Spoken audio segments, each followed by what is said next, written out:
السلام علیکم ورحمۃ اللہ۔ وکالت کے پیشہ سے وابستہ ایک صاحب لکھتے ہیں، اچھی پڑھی لکھی فیملی تھی، دو پیارے سے بچے بھی تھے، لیکن خاتون باضد تھی کہ اس کو ہر حال میں خلا چاہیے، جبکہ شوہر شدید صدمے کی کیفیت میں تھا۔ جج صاحب اچھے آدمی تھے، انہوں نے وکیل سے کہا کہ آپ میاں بیوی میں مصالحت کی کوشش کر لیں، شاید بات بن جائے۔ شوہر کا وکیل ہونے کے ناطے میں نے فوری حامی بھر لی، جبکہ بیوی کے وکیل نے اس پر اچھا خاصا ہنگامہ بھی برپا کیا، لیکن خاتون بات چیت کے لیے راضی ہو گئی۔ چیمبر میں دونوں میاں بیوی میرے سامنے بیٹھے تھے، میں نے سوال کیا، ہاں خاتون، آپ کو اپنے شوہر سے مسئلہ کیا ہے؟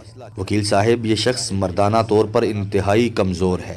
میں اس کی بے باکی پر حیران رہ گیا۔ ویسے تو کچہری میں زیادہ تر بے باک خواتین سے ہی واسطہ پڑتا ہے، لیکن اس خاتون کی بات ہی کچھ الگ تھی۔ اس کے شوہر نے ایک نظر شکایت اس پر ڈالی اور پھر امداد طلب نظروں سے گھورنے لگا۔ میں تھوڑا سا جھلا گیا کہ کیسی عورت ہے، ذرا بھی شرم و حیا نہیں ہے۔ بہرحال میں نے بھی شرم و حیا کا تقاضا ایک طرف رکھا اور تیز تیز سوالات کا سلسلہ شروع کر دیا۔ جب اس عورت سے پوچھا کہ آپ کا اپنے مرد سے گزارا نہیں ہوتا، کہنے لگی کہ اللہ کے فضل سے دو بچے ہیں ہمارے، اور میرے میاں جسمانی طور پر بالکل ٹھیک ہے، پھر یہ مردانہ طور پر کمزور کیسے ہوئے؟ میں نے استفسار کیا۔ عورت کہنے لگی، وکیل صاحب، میرے بابا دیہات میں رہتے ہیں اور کاشتکاری کرتے ہیں، ہم دو بہنیں ہیں، میرے والد نے ہمیں کبھی دھی رانی سے کم بلایا ہی نہیں، جبکہ میرے شوہر مجھے ہمیشہ کتی کہہ کر بلاتے ہیں، یہ کون سی مردانہ صفت ہے؟ وکیل صاحب، مجھ سے کوئی چھوٹی موٹی غلطی ہو جائے تو یہ میرے پورے میکے کو گالیاں دیتے ہیں، آپ ہی بتائیں کہ اس میں میرے میکے کا کیا قصور ہے؟ یہ مردانہ صفت تو نہیں ہے نا کہ بیوی کے گھر والوں کو گالیاں دی جائیں؟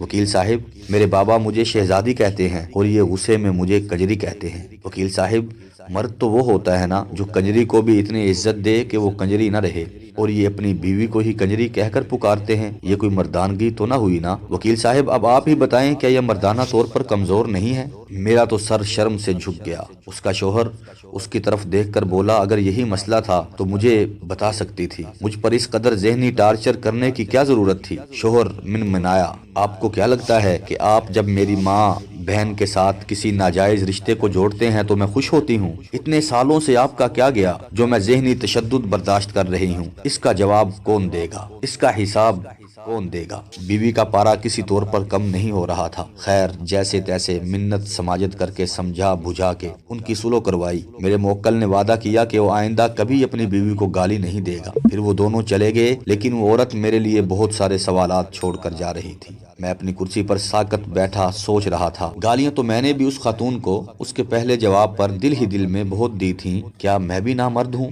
ہمارے معاشرے میں ہر تیسرا شخص اس لحاظ سے اخلاقی طور پر نامرد ثابت ہوتا ہے۔ ہمارے گھروں، دفاتر، فیکٹریوں، تعلیمی، معاشی اور حکومتی اداروں میں خواتین کے حوالے سے پیش آنے والی اخلاق باختگی کے روزمرہ کے واقعات سوال کر رہے ہیں، کیا ہم سب نامرد ہیں کہ شاید ہمارا سارا معاشرہ نامردوں کا معاشرہ بن چکا ہے؟